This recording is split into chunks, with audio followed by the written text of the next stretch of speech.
اللہ کا نام لا الہ الا اللہ ذکر ہے صبح اور شام 100 مرتبہ، اس کی عادت ڈالیں، بچوں کو عادی بنائیں، تہجد کے لیے بچوں کو گھر میں اٹھائیں، نماز کے لیے بچوں کو اٹھائیں، کچھ اللہ اللہ سکھائیں ان کو۔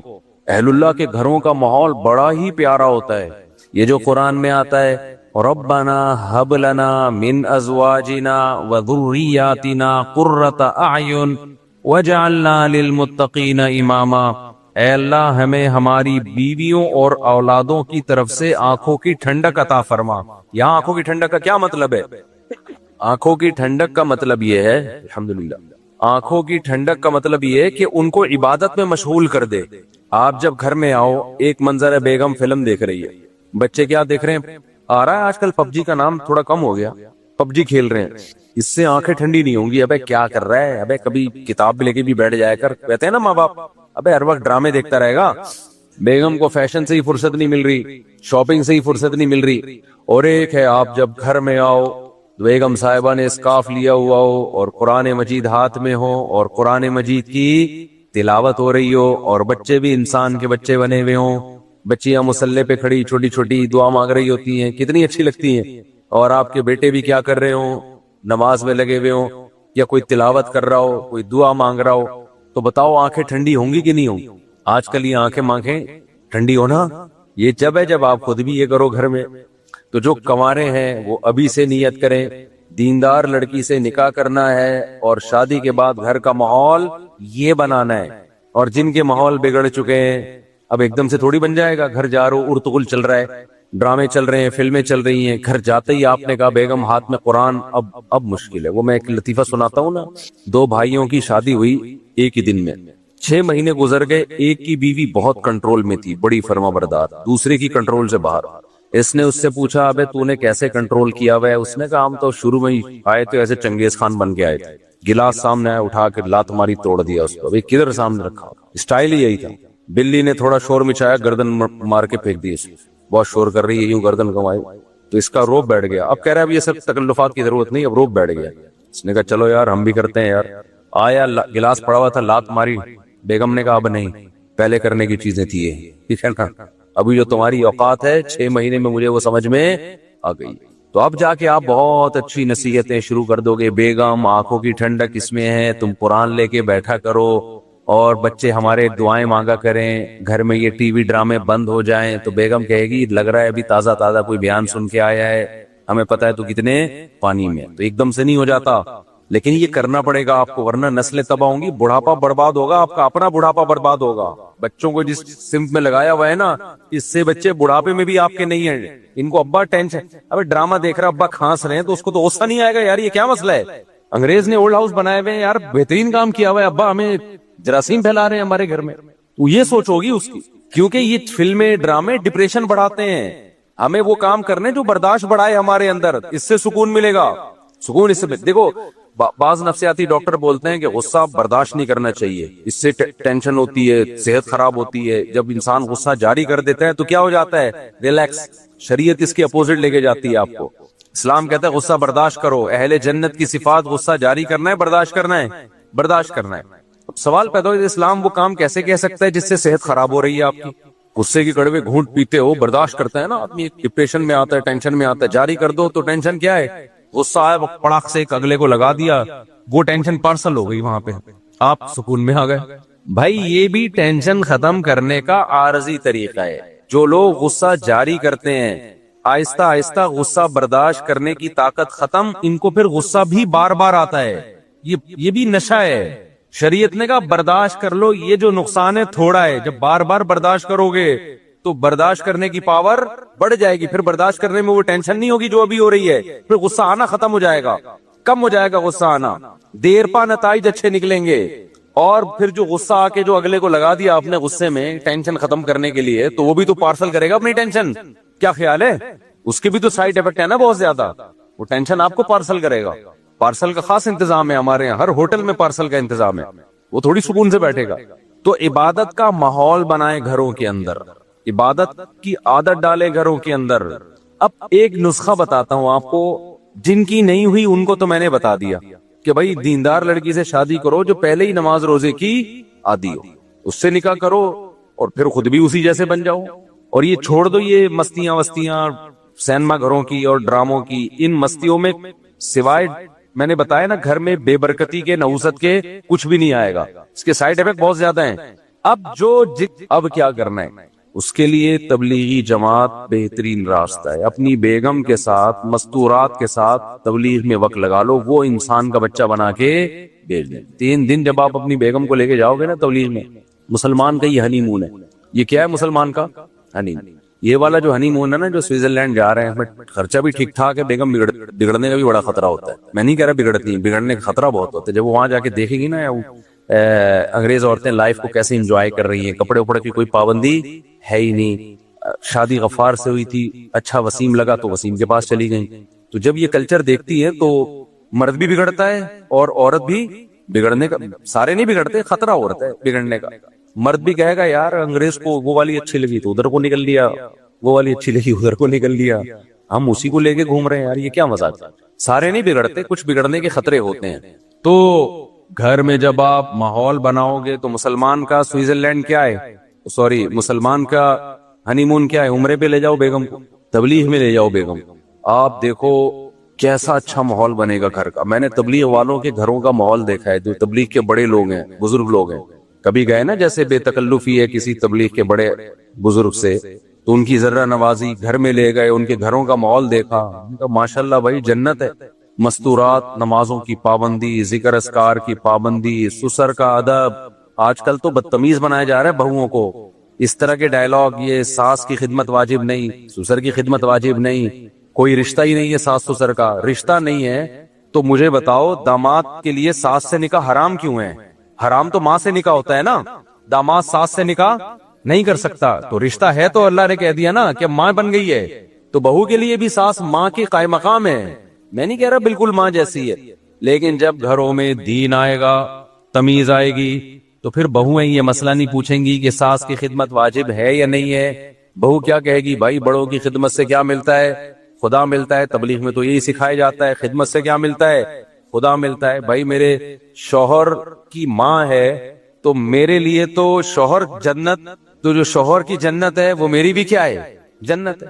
غیرت مند آدمی اپنی خدمت سے اتنا خوش نہیں ہوتا جتنا اپنی ماں کی خدمت سے خوش ہوتا ہے. اگر غیرت ہے اس میں, کہتا بیگم مجھے بھول جاؤ, میری ماں کی خدمت کرو, اسی سے دل جیتو. تو میں نے تبلیغ والوں کے گھروں کا ماحول بھی دیکھا ہے الحمدللہ, اور میں نے لبرل لوگوں کے گھروں کا ماحول بھی دیکھا ہے. لبرل لوگوں کے گھروں کے ماحول میں کیا ہے, ابا ادھر بیٹھ کے کھانا کھا رہا ہے, بچہ برگر کھانے جا رہا ہے دوستوں کے ساتھ, بیگم صاحبہ اپنے الگ روم میں, بچے بھی ایک آدھی ہوتے ہیں, اور بیٹی صاحبہ وہ اپنا لیپ ٹاپ لے کے کمرے میں بیٹھی ہوئی, میں بزی ہوں مجھے کوئی ڈسٹرب نہ کرے. تبلیغ والوں کے گھروں کا ماحول بھی دیکھا. ایک تو نسل زیادہ ہوتی ہے, بہویں بھی ہیں, داماد بھی ہیں, بیٹے بھی ہیں, بیٹیاں بھی ہیں, گھر بھرا ہوا ہے. سمجھتے ہو, ایک بڑے بزرگ کے ہاں جانا ہوا, انہوں نے کہا کہ اللہ نے ہمیں بہو اتنی اچھی دے دی مولوی صاحب, وہ تو جو ہمارے گھروں میں اعمال میں سستی ہو رہی تھی, وہ بہو اس سستی کو بھی کیا کر رہی ہے, دور کرنے کا ذریعہ بن رہی ہے. واہ واہ, بہو کی تعریف قیامت کی علامت ہے یا نہیں ہے؟ کوئی اپنے منہ سے بول رہا ہو اچھی بہو آ گئی. بہویں تو گھر کا ماحول کیا کر دیتی ہے, جو ڈرامے کی قسطیں رہ گئی تھی وہ بھی پوری کرواتی ہیں کہ 27ویں رات میں یہ والا ڈرامہ رہ گیا تھا, اس کو پورا کرو. ہمارے اوپر خدمت واجب نہیں ہے, شوہر کی نہیں خدمت آج کل واجب ہو رہی, تو ساس سسر تو بہت دور کی چیز ہے. ایک اسکالر نے بتایا کہ عورت پہ خدمت واجب نہیں ہے نا, شوہر کی بھی اور ساس سسر کی بھی. تو کسی خاتون نے ہی لکھا تھا کہ وہ پیڑے کھانے کے لیے آئی ہے گھر میں, وہ ساری ذمہ داریاں پوری کرے, وہ کچھ بھی نہیں کرے, تو وہ کیا ہے, یعنی اس کا کیریکٹر کیا ہے, اس کا کردار کیا ہے, اس کی ذمہ داریاں کیا ہیں. ایک عورت نے اعتراض کیا تھا, اور اس عورت نے کہا میں ساس نہیں ہوں, میں خود بہو ہوں. میں نے اس کے اسکرین شاٹ لے لیا نا, اس کے کمنٹس. اس نے کہا میں خود بہو ہوں, اور مجھے حیرانگی ہوتی ہے ان بہوؤں پہ جو کہتی ہے ہمارا ساس سے کوئی رشتہ نہیں ہے. اس نے کہا مجھے اگر اپنے میاں سے محبت ہے تو مجھے اپنی ساس سے بھی محبت ہوگی. مجھے پوری ورڈنگ یاد نہیں ہے اس کی, اس کا مفہوم بیان کر رہا ہوں. میں نے کہا غیرت مند بہو ہے, خاندانی بہو. اسکرین شاٹ لے لیا, میں نے کہا بیان میں نا وہ پڑھ کے سناؤں گا, دیکھو کیا لکھا ہوا ہے اس میں.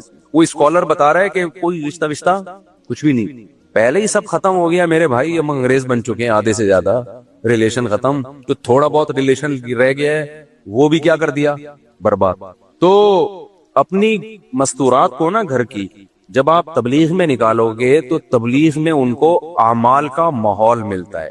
کچھ چیزیں سمجھانے سے نہیں ہوتی, کروانے سے سمجھ میں آتی. حضرت حاجی امداد اللہ مہاجر مکی رحمت اللہ علیہ وہ چاہتے تھے حضرت مولانا رشید احمد گنگوہی رحمت اللہ علیہ کو ذکر کی عادت ڈالنا، ان کے پاس ٹائم ہی نہیں تھا مصروفیتوں کی وجہ سے۔ تو مشہور واقعہ ہے، مختصر بیان کر رہا ہوں۔ ایک رات انہوں نے کہا اپنا بستر میرے بستر کے ساتھ لگا دینا، اور رات کو ان کے ہاتھ میں تسبیح پکڑا دی اور کہا اللہ اللہ کرو۔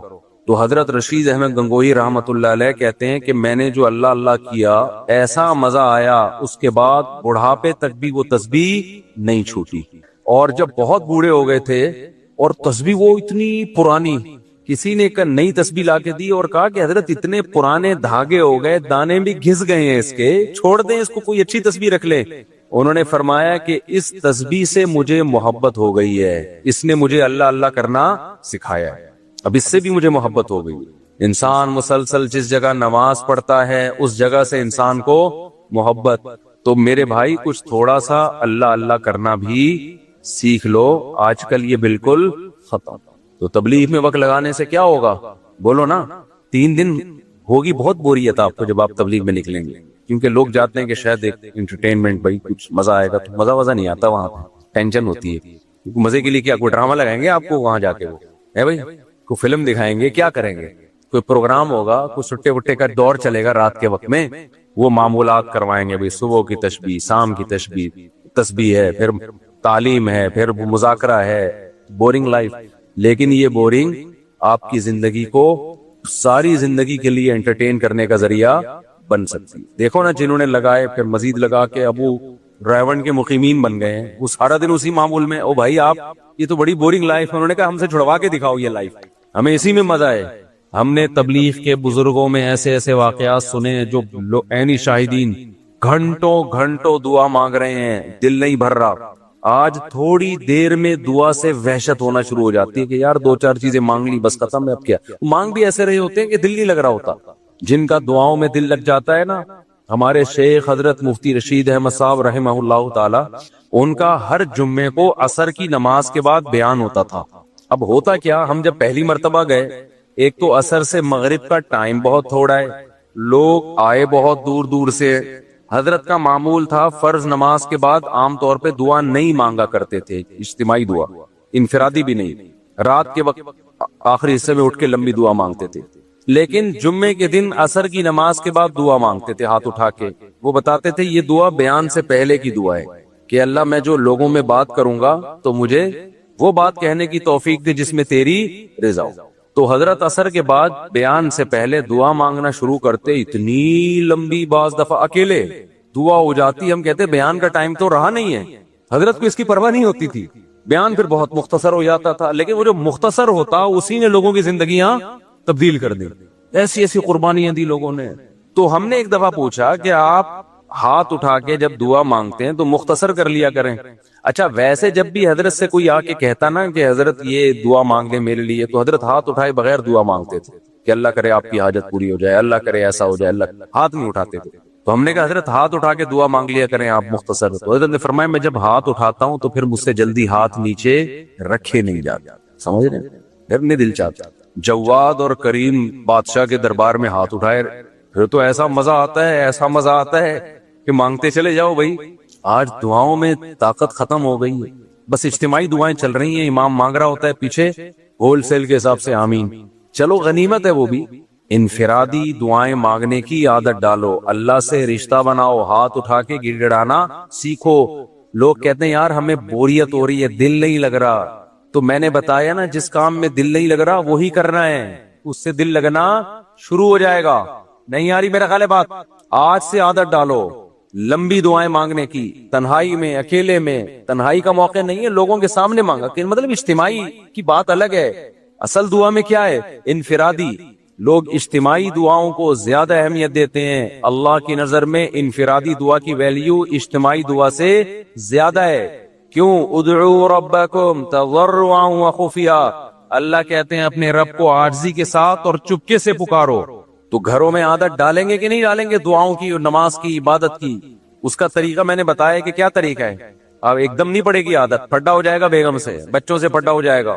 اس کا طریقہ کیا ہے؟ اللہ نے بہترین آپشن دیا ہے، کس کا؟ تبلیغ کا۔ وقت لگاؤ اس میں، دیکھو گھروں کا، میں نے دیکھا ہے جو تبلیغ میں وقت لگاتے ہیں ان کی عورتیں بھی، گھروں کا ماحول بالکل چینج ہو جاتا ہے, بالکل چینج ہو جاتا ہے. گھر میں تعلیم بھی شروع ہو جائے گی پھر, اور اگر نہیں وقت لگاتے تو پھر بیٹھے رہو آرام سے. بڑے لوگ کہتے ہیں نا ایک بات, ہم لوگ کیا چونکہ بزرگ بھی ہوتے ہیں تو بزرگ نصیحتیں بھی کر رہے ہوتے ہیں. بہت سے فرقے ایسے ہیں جن کے یہاں بزرگ کیا ہیں, بولو نا, ہے ہی نہیں, بزرگ ہی نہیں ہے ان لوگ کے یہاں. ایک آدمی جو تھا نا, پتہ نہیں کس فرقے کا تھا, تو وہ فقہ وہ ہمارے حضرت کے ہاتھ پہ بیعت ہوا اور مسلک ہی چینج کر لیا اس نے کہا آج سے میں فقہ حنفی کو فالو کروں گا. ہم نے پوچھا وجہ کیا, کہہ رہے یار ہم نے اپنے مسلک میں کوئی بزرگ ہی نہیں دیکھے, فقہ کو بزرگ ہی نہیں. تو ہم لوگ کے ہاں چونکہ بزرگ ہوتے ہیں لہذا وہ نصیحتیں بھی کر رہے ہوتے ہیں, وہ بزرگ کی نصیحت ہی نکل گئی جو میں کرنا چاہ رہا تھا اس چکر میں. ہاں کہ وہ نصیحت یہ ہے کہ آپ کا اپنا اگر کوئی ویژن نہیں ہوگا تو آپ کسی اور کے ویژن کا حصہ بن جائیں گے. آپ کا اپنا کوئی ہدف نہیں ہو, آپ اگر اچھے کاموں میں ٹائم نہیں گزارتے تو شیطان پھر اپنے کاموں میں آپ کو لگا دے گا. شیطان کسی کو فارغ نہیں بیٹھنے دیتا, خوب سمجھ لو.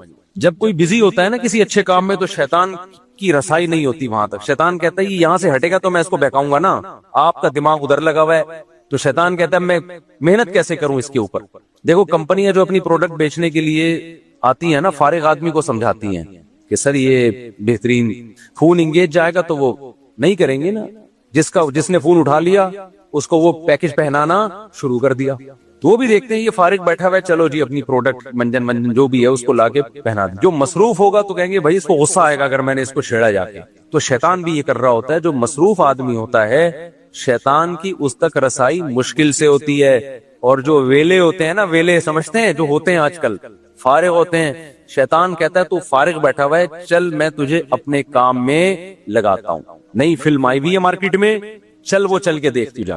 الٹے کاموں میں لگائے گا آپ کو, فحش فلموں میں لگا دے گا, پان گٹکے میں لگا دے گا, شراب میں لگا دے گا, برائیوں میں لگا دے گا. آپ نے اپنے اگر اسکیجول ایسا بنایا کہ سارا دن آپ کے پاس فضول کاموں کا ٹائم ہی نہیں ہے تو شیطان کو بہکانے کا موقع نہیں ملے گا. سارا دن اپنا اسکیجول بنا کے اپنے آپ کو بیزی کر لیں. جب آپ یہ سوچیں گے نا تو شیطان اس میں پتہ ہے کام کیا کہے گا, ابے کیا سارا دن مصروف ہو جائے, پاگل ہے کیا, تو زندگی کا مزہ ہی ختم ہو جائے گا. تو سارا دن مصروف کا مطلب یہ نہیں ہے کہ کاموں میں مشغول ہو جائیں, تفریح کے لیے بھی ٹائم نکالیں, لیکن وہ تفریح جو جائز تفریح ہو اس کے لیے بھی ٹائم نکالیں آپ.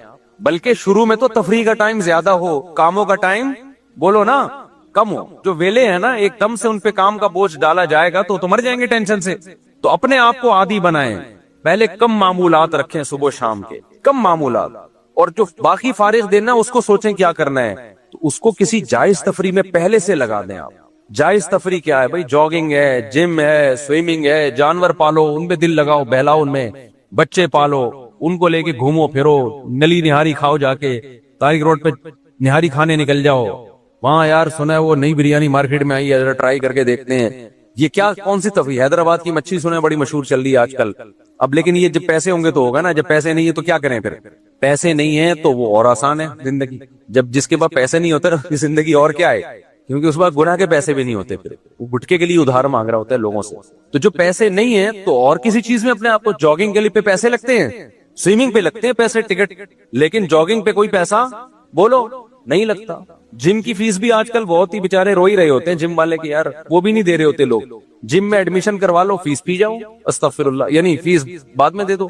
جم والے سے بولو تو زکات نکالتا ہے کہ نہیں نکالتا, اتنا بڑا بزنس ہے, بولے ہاں نکالتا ہے, تو کہ میں زکات میں آ گیا بس, ٹھیک ہے نا, میں تیری جم کی زکات ہوں. سمجھاؤ غیرت ہوگی, مان جائے گا انشاءاللہ. بولے یار کچھ اللہ کے لیے بھی کرنا, میرے پاس پیسے ویسے نہیں ہے, تو تھوڑا سا ڈنڈ پٹ پھیلنے دے, جان آئے گی طاقت آئے گی تیرے لیے دعائیں کروں گا رات کو. تو بہت سارے کام ہیں جو غریب بھی کر سکتا ہے. چوزے تو پال سکتا ہے نا, مور نہیں پال سکتا اور ہرن نہیں پال سکتا. یہ جو ہم نے تو بچپن میں اتنے پالے ہیں, یہ مرغی کے بچے نہیں بیچ رہے ہوتے یہ چوزے رنگ برنگی, اس کا اتنا مزہ ہے. آپ کہہ سکتے یار مجھے ان چیزوں میں دل نہیں لگتا, مجھے پتا ہے آپ کا دل نہیں لگے گا ان چیزوں میں, پال کے دیکھو کچھ دن دل لگنا شروع ہو جائے گا. جانور سے محبت ہو جاتی ہے انسان کو. ہم نے وہ ہمارے خادم ہے نا, اس کے ذمہ میں نے دانا باجرے کا کام لگایا ہے, جب میں نہیں ہوتا تو کہہ رہا ہے مجھے محبت ہو گئی پر مرغیوں سے. گدھے سے محبت ہو جاتی ہے تھوڑے دنوں میں. تو اس لیے جب تک آپ اپنے آپ کو بیزی نہیں کرتے اچھے کاموں میں یا جائز کاموں میں ہی بیزی کر لو. اگر نہیں کیا بیزی تو سمجھ لو بہت خطرناک گناہوں کی طرف دل جائے گا. اور یہ بھی نہیں کہ گناہ کر کے تسلی ہو جائے گی, پھر دل چاہے گا اس سے آگے, پھر اس سے آگے, پھر اس سے آگے. وہی بات ہے کہ جیسے جیسے وسائل بڑھتے چلے جائیں گے گناہ کی خواہش بڑھے گی، لیکن صحت ساتھ دینا چھوڑ دے گی، بڑھاپے کی طرف جاؤ گے، پھر ہوگی ڈپریشن، یار میں نے کیا یہ، اور اس ڈپریشن میں پھر ڈاکٹروں کے پاس جاؤ گے، گولیاں کھاؤ گے، اور بالآخر ایک دن اسی میں انتقال۔ نہ خدا ہی ملا، نہ وصال صنم، نہ ادھر کے رہے نہ ادھر کے رہے۔ ایک آدمی نے کسی لڑکی سے عشق ہو گیا، وہ ناجائز تھا عشق اس کے لیے، وہاں شادی کی کوئی امید نہیں تھی۔ مولوی صاحب نے سمجھایا کہ دیکھ یہ جو تیرا صنم ہے نا، محبوب ہے، جو تیرا معشوق ہے، یہ تو تجھے ملے گا نہیں، اور تو اللہ سے بھی جائے گا، اس کی محبت میں خدا کو بھی کھو بیٹھے گا۔ اس نے کہا نہیں، یہ مجھے ملے گی، لازمی ملے گی۔ جیسے ہوتا ہے نا عاشق لوگ احمقوں کی جنت میں رہتے ہیں، یہ مجھے ملے گی، مجھے ایسی بشارتیں مل رہی ہیں۔ بالآخر اس کی کہیں اور شادی ہو گئی اور اس کے بچے ہو گئے، اور وہ اس کو ماموں کہنے لگے۔ تو ایسے موقع پہ اس نے یہ شعر کہا، نہ خدا ہی ملا، نہ وصال صنم، نہ ادھر کے رہے نہ ادھر کے۔ تو جس چیز میں آپ ٹائم گزارنے ہیں، ہم اور آپ سبھی اصلاح کے قابل ہیں، عبادت سے جان چھڑا کے عادت نہیں ڈال رہے دعائیں مانگنے کی۔ دیکھو ابھی دعاؤں مانگنے کی عادت ڈال دی نا، خدا کی قسم بڑھاپا اتنا پیارا گزرے گا، اتنا مزے کا گزرے گا کہ رش کریں گے لوگ آپ کے بڑھاپے پہ۔ ابھی عادت ڈال لی جوانی میں لمبی لمبی دعاؤں کی، دل لگا لیا، شروع میں لگے گا نہیں، عادت ڈالیں، اس کے بعد بڑھاپے میں اللہ یہ نعمت دیں گے کہ آپ کو مزہ ہی دعا میں آئے گا۔ انگریزوں کا بڑھاپا خدا کی قسم بہت ڈینجرس ہوتا ہے، بہت خطرناک ہوتا ہے۔ نہ خدا ہوتا ہے ان کی زندگی میں، نہ پبلک ہوتی ہے۔ کسی بوڑھے کے پاس بیٹھ جاؤ نا ان ملکوں میں 2 منٹ کے لیے، وہ پیسے دے گا آپ کو۔ ہمارے پاکستانیوں نے یہ کام شروع کیا، مجھے لوگوں نے بتایا یہاں جو بے روزگار ٹائپ کے پاکستانی ہے نا، جو ادھر ادھر سے ہو کر آ گئے، پیسے نہیں ہے، وہ بڈھی عورتوں کے ساتھ بیٹھتے ہیں، بیچاری بوڑھی عورتوں کے ساتھ آدھا گھنٹہ گپ شپ لگائی، وہ خوش ہو کے پیسے دیتی ہیں۔ تو وہ آئے اپنا پان گٹکے کا خرچہ ان کا نکل آیا، وہ خوش ہو کے پیسے دیتی ہے، چلو کسی نے تو لفٹ کرائی۔ ہمارے تو جو بزرگ ہوتے ہیں، ہمارے حضرت کو ہم نے بڑھاپے میں دیکھا، وہ تو پھر بھی لوگوں کو ٹائم نہیں، وہ لوگ بیٹھ رہے ہیں ان کے پاس، وہ کہہ رہے ٹائم نہیں ہے۔ کیوں؟ عادت کس کی پڑ گئی ہے؟ اللہ سے راز و نیاز۔ ہمارے بوڑھوں جو اللہ والے بوڑھے ہیں، پبلک چاہ رہی ہے ان کے گرد آ کے بیٹھے، ان سے کچھ سیکھیں، اور وہ کہہ رہے ہیں ہمیں مزہ کس میں ہے؟ تنہائی میں۔ ہمارے حضرت کا زیادہ تر ٹائم تنہائی میں گزرتا تھا۔ ابھی سے عادت ڈالو، یہ حضرت بننے کے بعد نہیں ہوگا، یہ ابھی کرنا پڑے گا۔ یہ اللہ ہمیں توفیق دے، اپنے نام کی لذت اللہ ہمیں نصیب کرے، اور اپنے سامنے دعائیں مانگنے کی لذت اللہ ہمیں نصیب کرے۔ اللہ تعالیٰ نے انسان کو کچھ قوتیں دی ہیں، کچھ طاقتیں دی ہیں، جس کی وجہ سے انسان دنیا میں کچھ کر گزرتا ہے۔ یہ قوتیں اور یہ طاقتیں انسان کے اندر نہ ہوتی تو وہ کچھ بھی کرنے کے قابل نہ ہوتا، ایک بے جان لاش کی طرح اس کی زندگی ہوتی۔ ایک قوت کہلاتی ہے قوت غضبیہ، غضب والی قوت۔ ایک قوت ہے محبت، یہ بھی ایک طاقت ہے، قوت ہے۔ یہ وہ قوتیں ہیں جو نظر نہیں آتی، جو انسان کو محسوس ہوتی ہیں۔ ایک قوت اللہ نے انسان میں رکھی ہے، قوت شہویہ، خواہش نفس، جیسے بھوک کی ایک قوت ہے، پیاس کی ایک قوت ہے، دل چاہتا ہے پانی پینے کا، دل چاہتا ہے کھانا کھانے کا، دل چاہتا ہے انسان میں اپنی جنسی خواہش پوری کرنے کا۔ یہ خواہشات بھی اللہ کی طرف سے انسان میں رکھی گئی ہیں، ان کو کہا جاتا ہے قوت شہوانیہ۔ تو یہ بیسک جو ہے نا 3 قوتیں ہیں جس پہ انسان کی پوری زندگی گھوم رہی ہوتی ہے، اور بھی ہیں لیکن زیادہ تر جو ہمیں صبح و شام واسطہ پڑتا ہے وہ ان قوتوں سے پڑتا ہے۔ اگر کسی شخص میں یہ قوتیں ہی نہ ہو تو اس کی زندگی پھیکی۔ اگر آپ میں غصہ ہی ختم ہو جائے تو بھی آپ کی زندگی پھیکی ہو جائے گی، لوگ آپ کو کھا جائیں گے۔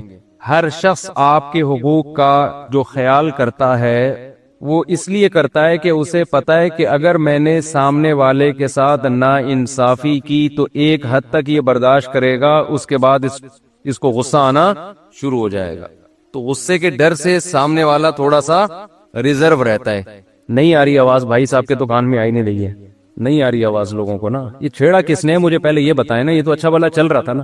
نہیں، غلط ہوا ہی نہیں تھا تو صحیح کرنے کی ضرورت کیا تھی؟ یہ تو صحیح چل رہا تھا ماشاءاللہ، سفر پہ جانے سے پہلے تو صحیح چل رہا تھا۔ یہ ایک چیز صحیح چل رہی تھی تو اس کو چھیڑا کیوں ہے؟ اتنی مشکل سے صحیح ہوا تھا پھر چھیڑ دیا کسی نے آ کے۔ مجھے اپنی آواز ہی سنائی نہیں دے رہی ہے، بھون بھون بھون کی آوازیں آ رہی ہیں نا، بھون بھون۔ جی ہاں، کوئی چیز بیمار ہو تو چھیڑے نا آدمی اس کو۔ اچھا والا آدمی ڈاکٹر کے پاس جائے تو پھر ڈاکٹر چھیڑ دے گا نا اس کو۔ ڈاکٹر جب چھیڑے گا تو پھر ایسا چھیڑے گا۔ ڈاکٹر سے مجھے یاد آیا، کل میرا وہ ایک کلپ میں سن رہا تھا جس میں میں نے لوگوں کو ترغیب دی ہے کہ جانوروں کی چربی کھایا کرو. یہ کمپنی کا نام نہیں لینا چاہیے. کوکنگ آئل چھوڑ دو. نیچے کسی ڈاکٹر کی کمنٹس تھے کہ ایز اے ڈاکٹر میں مفتی صاحب کی بات سے ایگری نہیں کرتا. ڈاکٹر صاحب کائنڈلی آپ ایگری کریں گے تھوڑے دنوں کے بعد. جیسے آپ لوگوں نے لوگوں کو انڈے کی زردی چھڑوا دی نا, ایک طویل عرصے تک انڈے سے محروم کیا کہ کولیسٹرول ہے, اب آپ کہہ رہے ہیں ایک نہیں 2 انڈے کھاؤ. کہہ رہے ہیں کہ نہیں کہہ رہے؟ ہم بچپن سے سنتے آ رہے تھے کہ انڈے کی زردی نہیں کھاؤ, بچپن سے سنتے آ رہے تھے انڈے کی زردی مت کھاؤ. اب ڈاکٹر کہہ رہے ہیں ایک نہیں کتنے کھاؤ؟ 2 کھاؤ. وہ ایک خاتون گئی نا, خواتین جب چیزوں کی قیمتیں کم کراتی ہیں نا تو یہ ایسے کراتی ہیں کہ آدمی یہ کام نہیں کر سکتا. وہ ایک خاتون گئی, یہ ساڑی خریدنی ہے کتنے کی, اس نے بتا دیا ہوگا 8-10 ہزار. کہا تھوڑا کم کریں. کم کرتے کرتے اس کو اتنا غصہ آیا, کہتے فری میں لے جاؤ بس. کہتی ہے 2 چاہیے. تو ڈاکٹر بھی پہلے کہتے تھے انڈے کی زردی نہیں کھاؤ, ایک طویل عرصے تک انڈا کی زردی میں ہی تو لذت ہوتی ہے, چھڑوا کے کولیسٹرول کے نام پہ نا. اور اب کہہ رہے ایک کے بجائے کتنے کھاؤ؟ 2 کھاؤ. صبح ناشتے میں 2 انڈے کھاؤ. تو ابھی ڈاکٹر کہہ رہے ہیں کہ جانوروں کا فیٹ نہیں کھاؤ, کوکنگ آئل کھاؤ. جب اور قبرستان تیزی کے ساتھ آباد ہوں گے نا تو نئی ریسرچ سامنے آئے گی کہ یہ جانوروں کے فیٹ سے اوائڈ کرنے کی وجہ سے یہ مسائل کھڑے ہو رہے ہیں. میں بار بار کہتا ہوں, دمبے کے پیچھے جو اللہ نے دیسی گھی کا ڈبہ لگا دیا ہے نا, اتنا بڑا چکی, وہ میرے اور آپ کے لیے لگایا ہے کہ کھاؤ اس کو. اس لیے نہیں لگایا کہ اس کو اٹھا کے پھینک دو. اللہ ڈالڈے کا ذمہ دار نہیں ہے, اللہ اس چکی کا ذمہ دار ہے جو اس نے دمبے کے پیچھے پیدا کی ہے. اس کی گارنٹی. وہ 4 جانور قرآن ذکر کرتا ہے کہ یہ خالصتاً انسان کے کھانے کے لیے ہیں. کچھ جانور اللہ نے پیدا کیے سواری کے لیے, جن کا کام صرف سواری ہے. کچھ پیدا کیے کھانے کے لیے بھی اور سواری کے لیے بھی, اور کچھ صرف کھانے کے لیے. گدے گھوڑے سواری کے لیے ہیں, قرآن میں اس کا تذکرہ اللہ نے کیا. والخیل والبغال والحمیر لترکبوها, گدھا, خچر, گھوڑا, یہ اس لیے کیا کہ تاکہ تم اس پہ سوار ہو. اسی وجہ سے امام ابو حنیفہ کے نزدیک گھوڑا مکروہ تحریمی ہے. وہ کہ بعض روایات سے کھانے کا ثبوت بھی ملتا ہے, لیکن انہوں نے کہا قرآن میں اللہ اس کو سواری کے طور پہ ذکر کر رہے ہیں, کھانے کے طور پہ ذکر نہیں کر رہے. کھانے کا جب ذکر آتا ہے تو اللہ دوسرے جانوروں کو تذکرہ کرتے ہیں. جہاں کھانے کا تذکرہ آیا تو اللہ نے کیا فرمایا؟ 8 ازواج, 8 جانور ہیں. قل اللہ قل حرم, وہ کیا ہے؟ 8 ازواج من الضأن 2 ومن المعز 2 قل الذکرین حرم ام الانثیین اما اشتملت علیہ ارحام الانثیین. اللہ کہتے ہیں 2 جانور دمبے میں سے, ایک نر اور ایک مادہ. شروع ہی ضان سے کیا جا رہا ہے, دمبے سے. سمجھتے ہو کہ نہیں سمجھتے؟ 8 ازواج, اللہ کہتے ہیں 8 جانور ہیں, 8 نر مادہ ملا کے نا. ان میں سب سے پہلے ضأن, دمبا بھیڑ, سب پہ اس کا اطلاق ہوتا ہے. نر اور مادہ کو الگ الگ کاؤنٹ کیا گیا ہے. الذکرین حرم ام الانثیین, اللہ فرماتے ہیں بتاؤ ان میں سے اللہ نے مذکر کو حرام کیا یا مؤنث کو حرام کیا؟ اللہ نے ان میں سے کسی کو بھی حرام نہیں کیا. ومن المعز 2, بکریوں میں سے بھی اللہ نے نر اور مادہ دونوں کو بول لو حلال کیا, یعنی بکرا بھی حلال ہے اور بکری بھی. کتنے ہو گئے؟ 4. ومن البقر 2 ومن الابل 2, اور اللہ فرماتے ہیں گائے میں سے بھی ہم نے, گائے میں بیل, بقر میں سب داخل ہوتا ہے, گائے بھی اور بیل بھی. بھینس بھی اس میں داخل ہے, بھینسا بھی اس میں داخل ہے.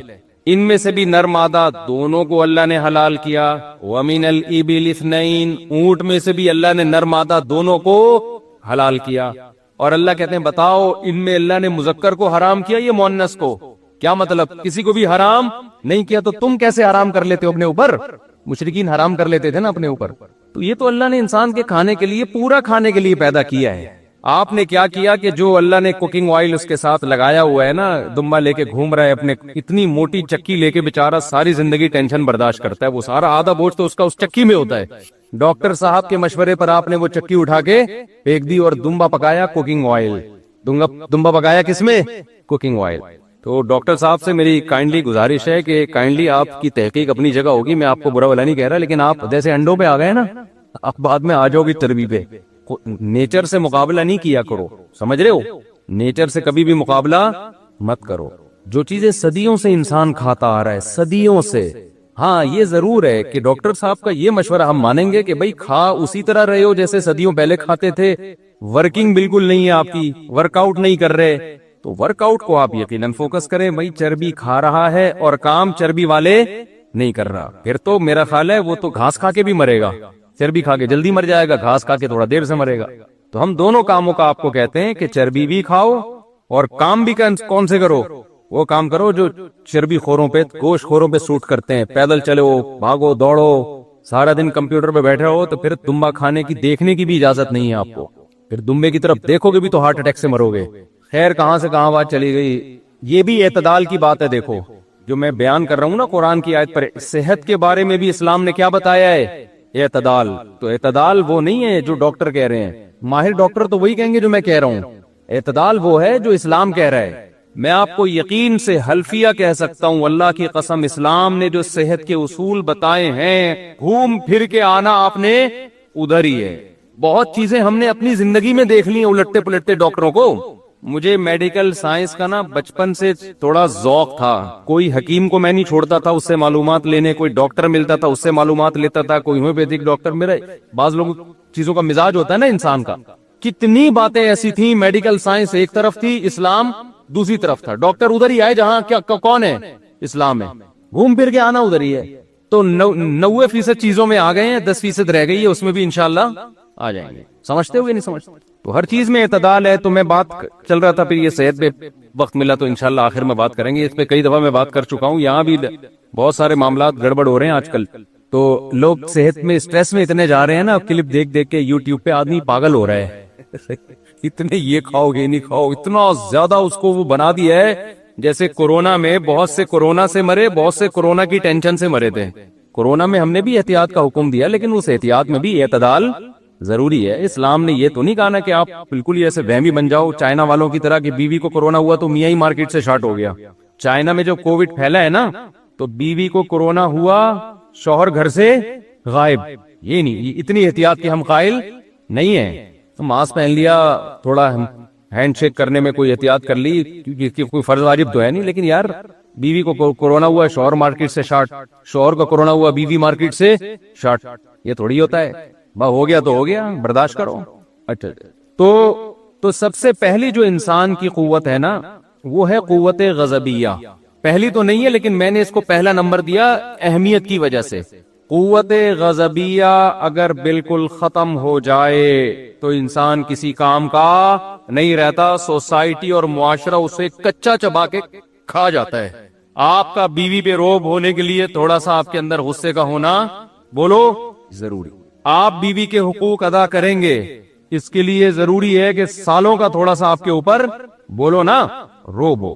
بیگم میں بھی تھوڑا سا غصہ ہو. میں اب اس پہ زیادہ بیان اس لیے نہیں کروں گا کہ غصہ ہمارے ہاں الحمدللہ ہر ایک میں کوٹ کوٹ کے بھرا ہوا ہے. اگر قوم میں یہ ہوتا نا کہ غصہ ہی نہیں ہے تو ہم غصہ لانے کی ان کو ترغیبیں دیتے کہ یار بالکل غصہ لیس ہونا ٹھیک نہیں ہے. تو کائنڈلی تھوڑا سا انسان میں غصہ بھی ہونا چاہیے.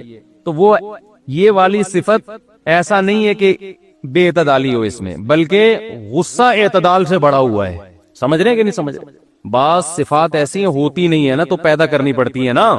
بعض ایسی ہے کہ ہے لیکن حد سے زیادہ. غصہ ہونا ضروری ہے، لیکن اگر یہ حد سے زیادہ ہو جائے تو یہ انسان سے ایسے ایسے کام کرواتا ہے کہ آپ کی زندگی ہمیشہ کے لیے برباد. اسی وجہ سے ہمیں ایک بھی حدیث ایسی نہیں ملتی جس میں نبی صلی اللہ علیہ وسلم غصے کی ترغیب دے رہے ہوں کہ کبھی کبھار غصہ آنا چاہیے. ایسی کوئی حدیث نہیں ہے. ایسی بہت ساری حدیثیں ہیں جس میں آپ غصہ ختم کرنے کا حکم دے رہے ہیں. سمجھتے ہیں؟ سارے مسئلے یہاں سے پیدا ہو رہے ہیں سوسائٹی میں. طلاقیں جتنی ہو رہی ہیں، غصے میں پاگل. قتل جتنے ہو رہے ہیں، غصے میں پاگل. میاں بیوی کے جھگڑے جتنے ہو رہے ہیں نا، جس سے سر پھوڑ رہے ایک دوسرے کا، غصے میں، بولو، پاگل. کمیٹیوں کے آپس کے اختلافات، غصے میں پاگل. دفتروں میں جھگڑے، باس غصے میں پاگل. باس نے ماتحت کو ڈانٹ دیا، ماتحت غصے میں باولا ہو گیا. پاگل نہیں، باولا. پاگل تو بہت ہلکی پھلکی چیز ہے. پاگل تو سبھی ہیں پاکستان میں. باولا ہو گیا پاگل سے اوپر کی چیز. ابا نے بیٹے کو ڈانٹ دیا، بیٹا غصے میں پاگل ہو گیا. ماں نے بیٹی کو ڈانٹ دیا، ماں بیٹی غصے میں پاگل. ہر پاگل پنے اور باولے پن کے پیچھے آپ کو کیا نظر آئے گا؟ غصہ. اچھا یہ جو دور ہے نا جو جس میں قیامت قریب ہے، ایک تو خدا کا واسطہ یہ دجال کے بارے میں جو کتابیں ہیں اور ٹاپکس ہیں نا یہ پڑھنا چھوڑ دیں. جب قیامت کی بات آئی نا تو دجال کا ٹاپک آ گیا. نبی صلی اللہ علیہ وسلم کی حدیث سے ہمیں پتہ چلتا ہے دجال آئے گا، بہت بڑا فتنہ ہوگا، یہ بات حقیقت ہے. لیکن اب مسئلہ یہ ہو گیا ہے کہ ہر چیز میں سے دجال نکال کے نا کشید کے لوگوں کو وہمی بنا دیا ہے. ایک آرمی کے ریٹائر آفیسر مجھ سے ملنے کے لیے آئے، انہوں نے کہا میں نے دجال پہ ایک بہت زبردست ریسرچ کی ہے جو پتہ نہیں 10 GB میں ہے میرے پاس ہارڈ ڈسک میں، وہ USB میں 2 USB ہوں گی 5-5 GB کی، اب ہو سکتا ہے 10 GB کی ہو کوئی، واللہ عالم. میں نے کہا حضرت دجال کے بارے میں اتنا کچھ ہمیں ملتا ہی نہیں ہے کہ 1 GB میں بھی آ جائے، وہ آپ نے 10 GB کہاں سے تیار کر لیا؟ وہ تو بہت سے لوگ میں نے پاگل ہوتے ہوئے اپنی زندگی میں دیکھ لیے کہ اس میں بھی دجال ہے، اس میں بھی دجال ہے، یہ بھی دجالی سازش، یہ بھی دجالی سازش، یہ بھی دجالی سازش، یہ بھی دجالی، یہ بھی خراسان، یہ پھر وہ. بھائی آپ کو حکم ہے گراؤنڈ ریئلٹی کو سامنے رکھ کر آپ فیصلہ کرو. دجال نے جب آنا ہوگا آئے گا، اس کے لیے تیاری ضرور رکھو. تیاری کا کیا مطلب؟ اللہ سے پناہ مانگو، جمعے کے دن سورہ کہف پڑھ لیا کرو بس. ابھی سے آپ اس کے بارے میں وہ کچھ کرنا شروع کر دیں، اس کا نقصان یہ ہوتا ہے کہ ابھی گراؤنڈ ریئلٹی آپ کو کچھ اور کرنے کا حکم دے رہی ہوتی ہے اور آپ دجال سامنے رکھ کر اپنی پالیسیاں چینج کر رہے ہوتے ہو. ہر تھوڑے دن میں یوٹیوب پہ دیکھو کوئی دجال کے بارے میں رپورٹ پیش کر رہا ہے، کوئی سب A to Z غلط اکثر خبریں ہوتی ہیں، اپنی طرف سے کھینچا تانی کر کر کے نا نکالا ہوا ہوتا ہے. جس چیز کو اسلام نے مبہم رکھا ہے آپ اس کو ڈیٹیل میں بیان نہیں کر سکتے. مبہم رکھا ہے، مبہم ہی رہنے دو اس کو. حضرت عیسیٰ علیہ السلام نے جب آنا ہوگا ہمارا ایمان ہے آئیں گے، لیکن ہم نے ابھی جو فیصلے کرنے آج کے زمینی حقائق کو دیکھ کر کرنے ہیں، حضرت عیسیٰ کے نزول کو سامنے رکھ کے نہیں کرنے، وہ آج کے حساب سے کرنے ہیں، ورنہ آپ غلطی کر جاؤ گے. ایک صاحب کہنے لگے میں جہاد کی تیاریاں کر رہا ہوں امام مہدی کے لیے، میں لشکر ابھی سے تیار کر رہا ہوں تاکہ امام مہدی کے ساتھ جا کے وہ مل جائے، ان کو ٹینشن نہ ہو لشکر تلاش کرنے میں. یہ نوجوانوں کی سوچ بتا رہا ہوں. میں نے کہا تو جہاد کرے گا کہاں؟ یہ اسلامی کنٹری ہے، یہاں کرے گا تو امام مہدی کے آنے سے پہلے جو تھوڑا بہت لشکر تیار ہونا تھا اس کا بھی بیڑا غرق ہو جائے گا. ملک میں تم کچھ کرو گے تو ملک اور کمزور ہوگا اور ملک دشمن قوتیں اس کو بھی کھا جائیں گی.